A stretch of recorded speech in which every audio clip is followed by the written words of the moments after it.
जय श्री हरि। जय जय श्री नारायण। आप सभी भक्तजनों का हृदय से स्वागत है इस पावन अवसर पर देवउठनी एकादशी की दिव्य कथा सुनने के लिए। आज का यह दिन अत्यंत शुभ, मंगलकारी और सौभाग्य प्रदान करने वाला है। कार्तिक मास के शुक्ल पक्ष की एकादशी को देवउठनी या प्रबोधिनी एकादशी कहा जाता है।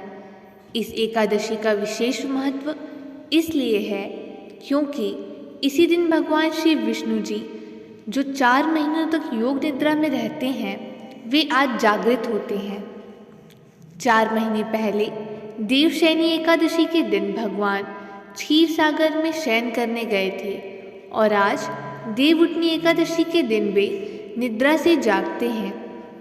यही कारण है कि इस दिन को देवोत्थान कहा जाता है।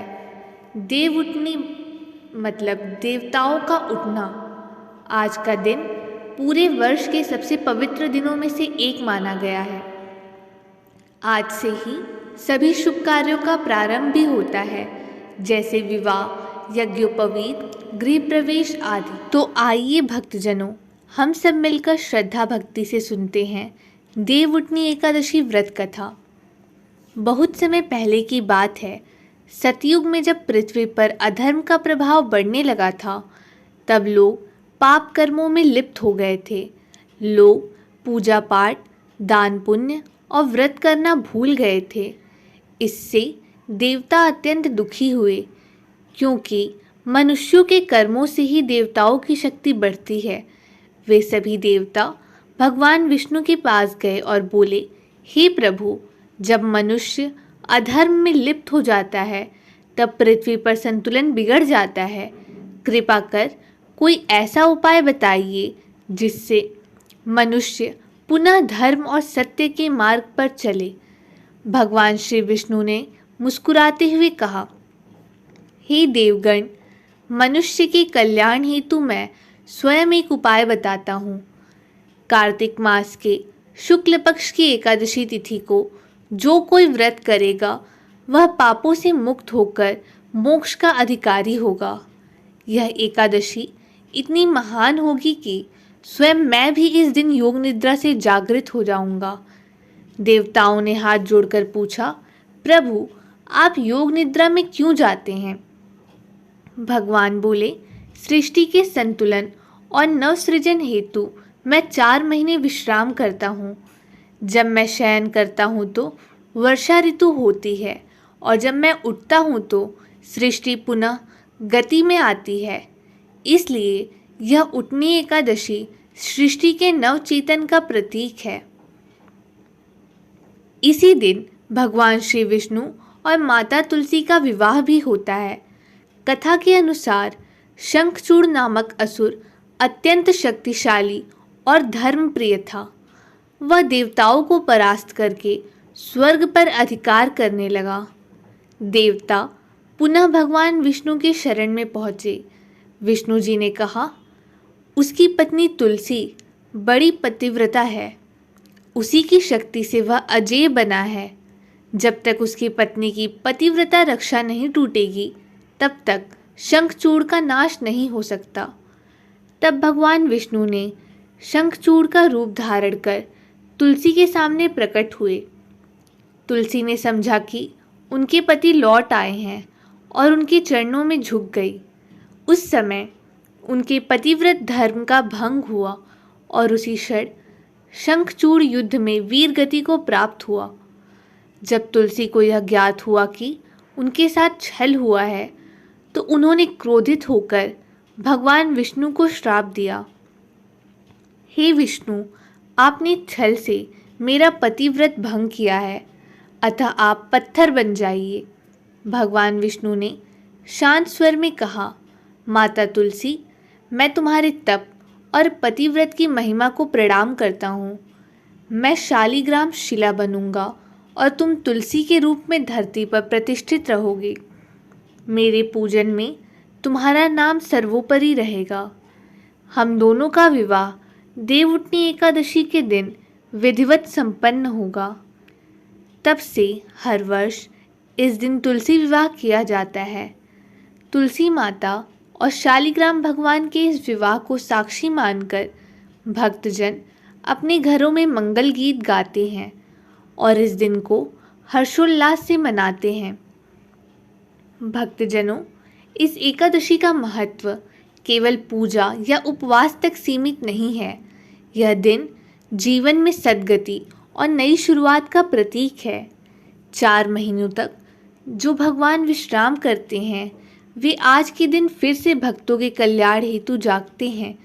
आज के दिन यदि कोई भक्त सच्चे मन से व्रत करता है, स्नान, दीपदान, तुलसी पूजन और भगवान विष्णु का नाम स्मरण करता है, तो उसे असीम पुण्य प्राप्त होता है। इस दिन सुबह सुबह पवित्र स्नान कर घर को स्वच्छ किया जाता है। फिर घर के आंगन या मंदिर में 8 दीपक जलाए जाते हैं, जो 8 दिशाओं का प्रतीक होते हैं। एक लकड़ी की चौकी पर भगवान विष्णु की तस्वीर या शालिग्राम जी रखकर उनके चरणों में तुलसी दल अर्पित किया जाते हैं। फिर भक्त कहते हैं, उठो देव, बैठो गंगा मैया, जागो देव नारायण। 4 महीने की निद्रा पूरी हुई, अब सब मंगल कार्य प्रारंभ। देवउठनी एकादशी से ही विवाह, मुंडन, गृह प्रवेश जैसे शुभ कार्य पुनः प्रारंभ हो जाते हैं। कहा गया है कि इस दिन का व्रत करने से जन्म जन्म की पापों का नाश होता है और व्यक्ति को बैकुंठ धाम की प्राप्ति होती है। देवउठनी एकादशी की पूजन विधि का विस्तार। प्रातःकाल स्नान कर शुद्ध वस्त्र धारण करें। घर में तुलसी माता और भगवान विष्णु का पूजन करें।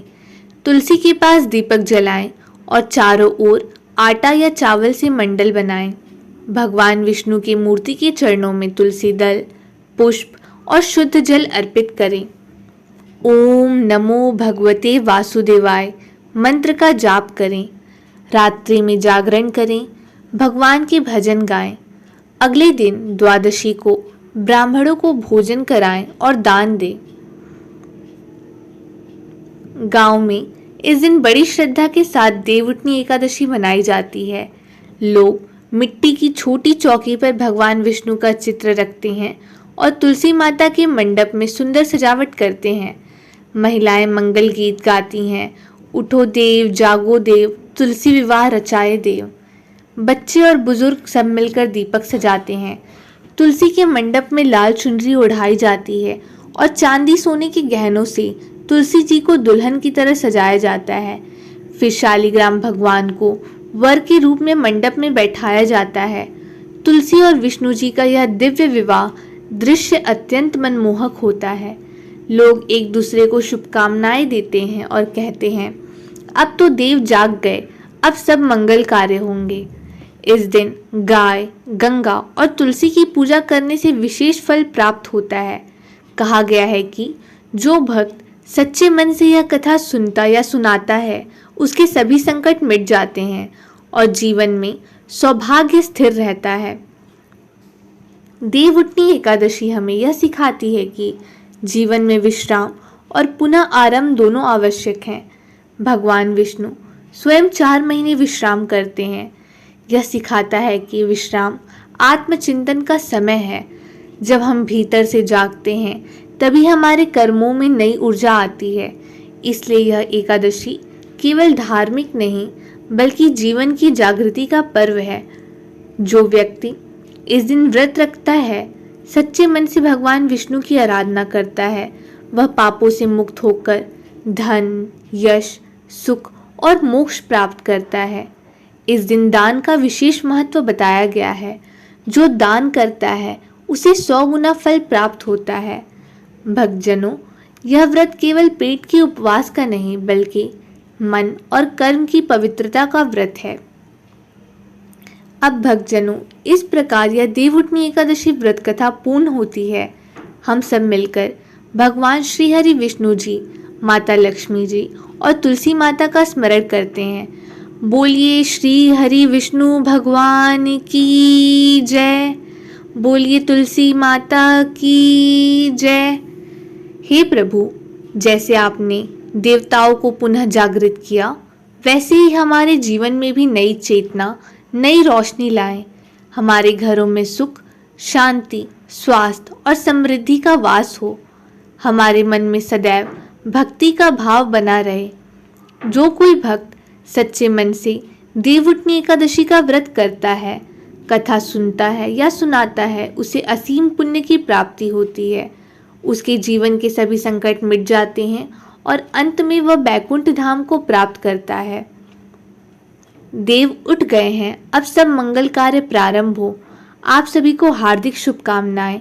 जय श्री हरि, जय श्री तुलसी माता, जय श्री लक्ष्मी नारायण।